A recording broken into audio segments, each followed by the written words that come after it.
विलोपन विधि से हमें इन समीकरणों को सॉल्व करना है, एक्स वाई का मान निकालना है।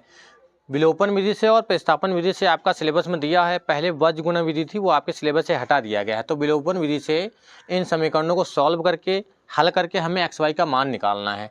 तो पहला समीकरण दिया है x माइनस वाई बराबर 5 और दूसरा दिया है 2x प्लस वाई बराबर 7। इसको मान लिया समीकरण नंबर 2।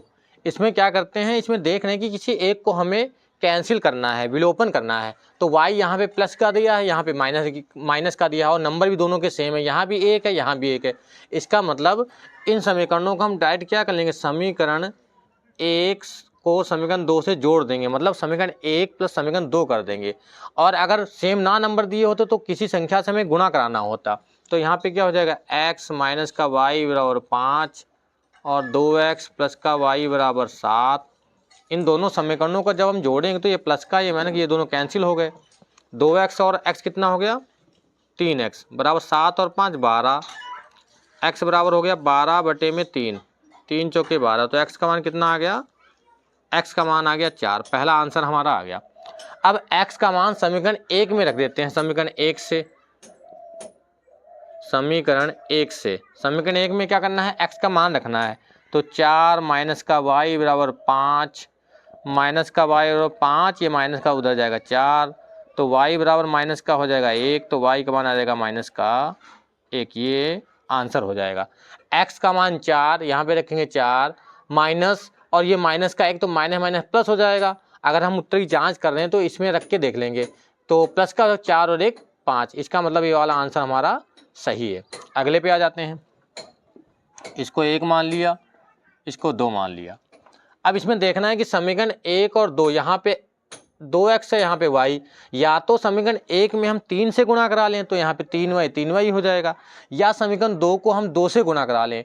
और साइन भी यहाँ पे अलग अलग दिए हैं, मतलब एक जैसे दिए हैं, हमें इसको अपोजिट में करना है, माइनस करना पड़ेगा। यहाँ पे क्या था, यहाँ पे अलग अलग दिए तो हमने डायरेक्ट उसको जोड़ दिया तो कैंसिल हो गए। तो यहाँ पे हम क्या करेंगे, समीकरण 1 प्लस माइनस करेंगे, माइनस समीकरण 2 को गुणा करा देते हैं 2 से, क्योंकि हमें अगर x को काटना है तो ये हो जाएगा 2x। पहले समीकरण को तो ऐसे ही लिख लेंगे बराबर 4, इसको 2 से गुणा करें तो 2x प्लस का 6y बराबर 5 दूना 10। अब इसको हमें माइनस में करना है, तो माइनस में जब करेंगे ये माइनस का ये माइनस का ये माइनस का, ये तो कैंसिल हो गया। यहाँ पे बचेगा माइनस का 5y और बराबर बचेगा माइनस का, यहाँ पे बचेगा माइनस का 6, क्योंकि 10 माइनस का था, 4 घटाएंगे तो माइनस का माइनस माइनस कैंसिल, तो y बराबर बचा 6/5। पहला आंसर आ गया। अब y का मान समीकरण में रख देंगे, y का मान समीकरण 1 में या 2 में रख देते हैं। 1 में रख दिया, 1 में रखने पर रख देते हैं y का मान कितना है, 2x प्लस का y का मतलब 6/5 बराबर 4। तो 2x बराबर 4 माइनस का उधर जाएगा 6/5, इसके बटे में कुछ नहीं, उसको 1 मान लिया। इसके हर बराबर करेंगे तो यहाँ पे लिखते हैं 2x बराबर 4 पंचे 20 माइनस का 6 कम 6/5, 2x बराबर 14, 20 से 6 घटा दिया 14 बचा, 14/5 हो गया। और x बराबर हो जाएगा 14/2 गुणे में 5, 2 नीचे आ जाएगा, 200 यहाँ पे बचेगा 7, 14 को कैंसिल कर दिया तो x बराबर 7/5, ये आ गया। x का मान आ गया 7/5, y का आ गया 6/5। अगर इसको चेक करना है तो किसी एक इक्वेशन में रख लेते हैं मान, इसी में रख लेते हैं।